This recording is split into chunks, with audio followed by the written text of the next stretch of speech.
নমস্কার প্রিয় বিয়ার, আপনারা দেখছেন খবর তরঙ্গ। মণিপুরের বর্তমান পরিস্থিতি নিয়ন্ত্রণের বাইরে। হিংসার আগুনে নয়, বদলার আগুনে জ্বলছে মণিপুর। মুখ্যমন্ত্রীর বাড়ি, মন্ত্রী বিধায়কদের বাড়ি মানুষ খুবই আক্রমণ করছেন।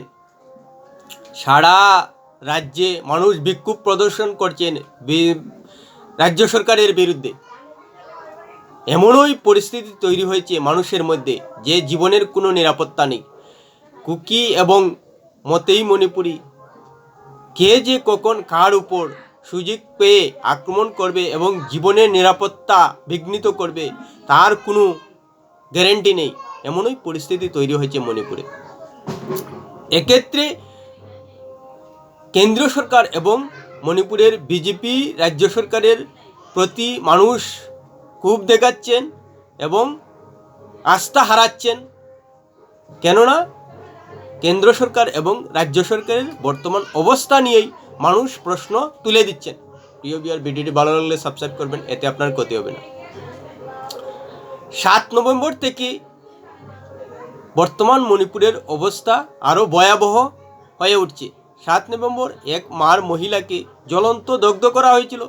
তারপর 9 নভেম্বর ধান খেতে কর্মরত অবস্থায় এক মহিলাকে গুলিতে জাজরা করা হয়। তারপর গত সোমবার সিআরপিএফের সঙ্গে সংঘর্ষে বন্দুকধারী 12 জন কুকি নিহত হয়। সেই দিনই 6 জন মহিলা শিশুসহ মানুষকে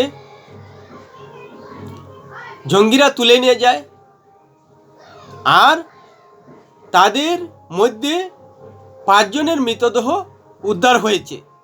এর মধ্যে রয়েছেন ওয়াই রানী দেবী, টি তৈবী দেবী, টি তেজমানবী দেবী, এল চিংকিংবা সিংহ, লাঙ্গাংবা সিংহ।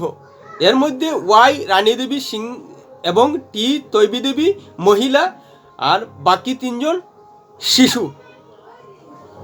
আর একজন এল হৈতুম্বী দেবী এখনও নিখোঁজ। নিশ্চিতভাবেই বলা যায় যে হৈতুম্বী দেবীর প্রাণ সংশয় হতে পারে।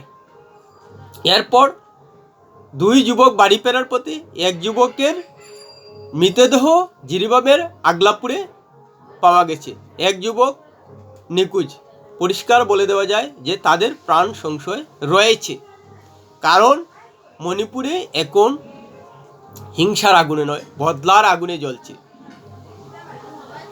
জঙ্গিরা মানুষের বাড়িঘর জ্বালানোর সঙ্গে সঙ্গে মানুষকে হত্যা করছে নির্মমভাবে। এমন কোনো দয়ামায়া একদম নেই।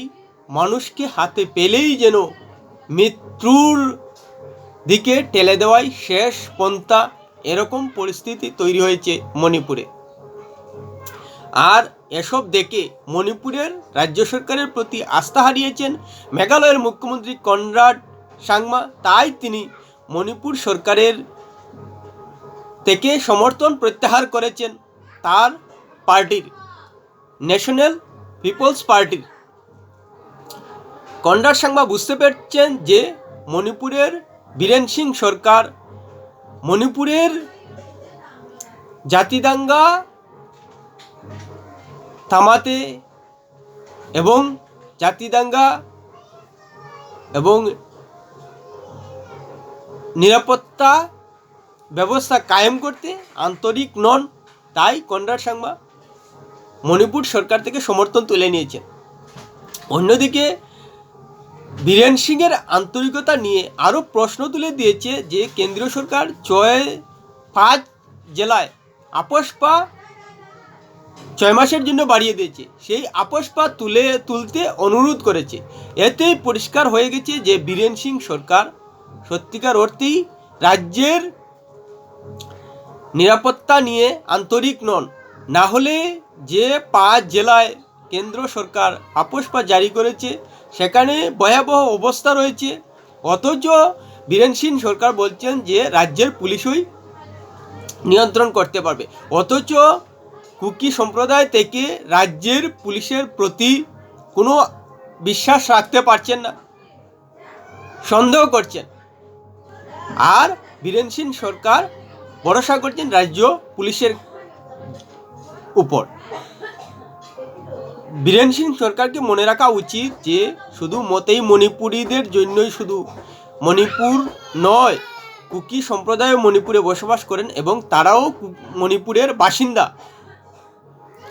কিন্তু বীরেন সিং সরকারের আন্তরিকতা, বীরেন সিং সরকারের জাতিদাঙ্গা নিয়ে যে যতটুকু সক্রিয় হওয়ার কথা তা দেখা যাচ্ছে না, বরং দেখা যাচ্ছে উদাসীন। যার কারণেই বীরেন সিংয়ের বাড়িতে মানুষ আক্রমণ করছেন। এতটাই মানুষের মধ্যে বীরেন সিংয়ের প্রতি খুব আক্রোশ তৈরি হয়েছে, এমনকি মণিপুরের বিভিন্ন বিধায়ক মন্ত্রীদের উপর মানুষ আক্রোশ দেখাচ্ছেন, তাদের বাড়ি করে হামলা চালাচ্ছেন।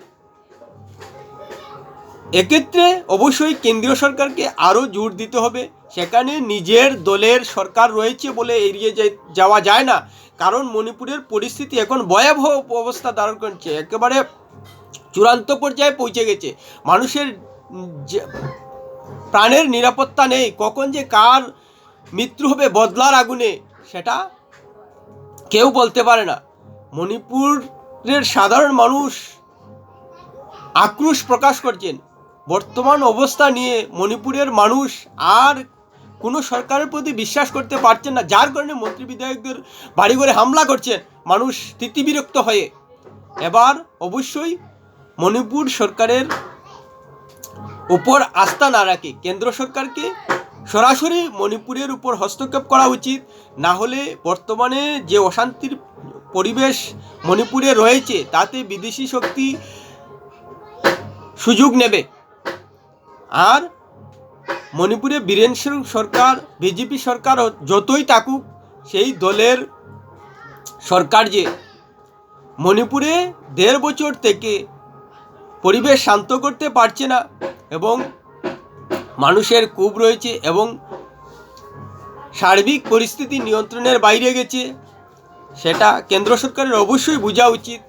না হলে মানুষ কিন্তু কেন্দ্র সরকারের প্রতিও প্রশ্ন তুলতে বাধ্য হবে, কেননা 1.5 বছর হয়ে গেছে, এতে অনেক মানুষের প্রাণ গিয়েছে, অনেক মানুষ বাড়িঘর ছাড়া আশ্রয় শিবিরে রয়েছেন, বিপর্যস্ত জীবনযাপন ভোগ করছেন, শরণার্থী জীবন কাটাচ্ছেন, বাড়িঘরে যেতে সাহস পাচ্ছেন না, রাজ্যে যেতে সাহস পাচ্ছেন না, মানুষের দৈনন্দিন স্বাভাবিক জীবনযাপন ব্যাহত হচ্ছে।